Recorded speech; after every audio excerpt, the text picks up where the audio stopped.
कुछ कह रहे थे आप। मैं राहुल और तेरे को मैं और कुछ बोलना चाहता हूँ। राहुल गांधी, मेरी बात सुन। मैं एक मुसलमान हूँ, याद रखना मेरी बात। मुसलमान हम कभी भी एक कुरान की आयत अगर हाथ में लेंगे ना तो हमें पहले मुंह धोना पड़ता है, उसके बाद जूता निकालना पड़ता है, तब हम कुरान की आयत हाथ में लेता है। तो तुमने जूता पहन के और संसद में हमारी आयत खड़ा की है, तो तूने पिछवाड़ा धोया था क्या? तेरी इतनी औकात है तू मेरी कुरान की आयत हाथ में लेगा?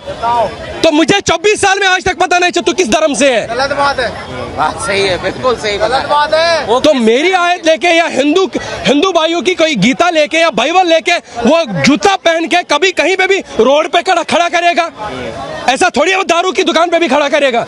अरे वो संसद है इस देश को आगे लेने के लिए, और संसद तेरे घर के लिए नहीं है, ये देश को धर्म को बांटने के लिए नहीं है वो संसद। अब संसद में किसी धर्म के भी वो ऐसे लेके आओगे, ये वो है, ये मुसलमानों का, ये हिंदू का, ये ईसाई का। अरे तेरे को पता ही नहीं हिंदू मुसलमान क्या होता है? तूने कुरान पढ़ा है, तूने बाइबल पढ़ी है, तूने गीता पढ़ी है कभी? मुझे एक बात बता दीजिए, हिंदू होके तूने आज तक कभी जय श्री राम का नारा दिया है क्या? तूने भारत माता की जय बोला है कभी? मुसलमान होके मैं आपको बोल रहा हूँ, तू अपने धर्म का कभी जय श्री राम बोल रहा है? तो मेरे धर्म का कोई आयत लेके तू संसद में खड़ा होगा? पहले अगर उस संसद में कोई मुसलमान है, मैं उसको भी बोलना चाहता हूँ, तू हिजड़े से बदतर था क्या? जूते से मार रहा था उसको। और जो लोग तालियां बजा रहे थे जब वो हिंदू भाइयों को कल विरोध कर रहा था और हिंदू को बोल रहे हिंदू नहीं है, वो हिजड़ों से भी बदतर है, वो मेंटल हॉस्पिटल से आए हुए लोग हैं बिल्कुल जो ऐसे कर रहे थे। अरे तालियां बजाते हैं जो चौक पे खड़ा होकर 10 रुपए मांग रहे हैं, तालियां दिल से निकलती हैं। और 140 करोड़ लोग मोदी को चाहते हैं और तालियां निकलती है दिल से उसके लिए।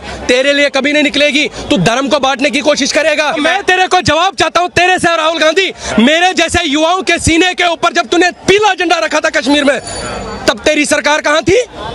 नहीं बोल रहे, मैं युवाओं का मुद्दा उठाता हूँ, एक के बाद एक पेपर लीक हो रहा है। क्या युवा का मुद्दा उठाता है? कहाँ का मुद्दा? मैं युवा नहीं था कश्मीर का। मेरे ख्वाब छीनने वाला कांग्रेस सरकार है।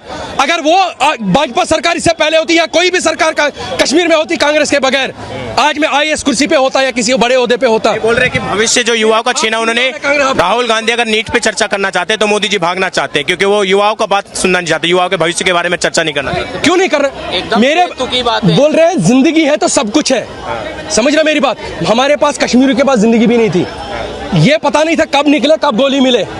तो आजाद किया है ना नरेंद्र मोदी ने। तो इसको रोजी रोटी बनी थी इसको कश्मीर।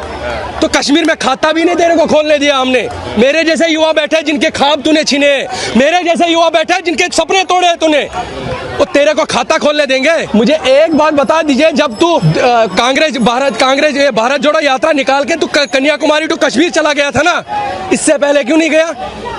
रात के 12 बजे घूम रहा था बाइक पे बहन के साथ। वो नरेंद्र मोदी की देन है। लानत है तुम पे जिसने हमारे ऊपर पीला झंडा रखा था।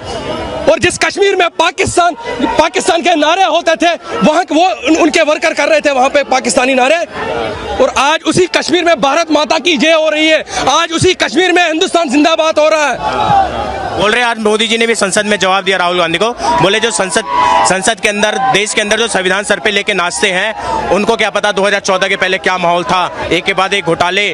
और अब तो दुनिया, आज तो भारत लोगों के घर में घुस के जवाब देता है, पाकिस्तान के घर में घुस के जवाब देता है। आपको एक बात बताना चाहता हूँ, मुझे दिल्ली का पता नहीं है, कश्मीर पे मैं जाऊं, आज भी कांग्रेस के नेताओं को आप ऑडिट लगाओ ना, अरबों खरबों रुपया निकलेंगे। वो मेरा खून था, वो मेरे सपने थे, वो मेरे लोगों का खून था वहां पे। तो आप उसकी बात कर रहे हो? 2014 को आप भूल जाओ, मैंने वो दिमाग से ही निकाल दिया अब। और मुझे आज लग रहा है कि मेरे पास एक पहचान पत्र है हिंदुस्तान नागरिक की, मेरे पास पहचान पत्र नहीं थी और मैं अपने देश का तिरंगा हाथ में नहीं ले सकता था। आप बोल रहे हो आपको आजाद किसने किया? जब मोदी के टाइम में हुआ है। हिंदू बन के मेरे को सगा बन के आया, तभी तो आजाद किया ना कश्मीर से, तभी तो मैं उसके विरोध के लिए खड़ा हूँ।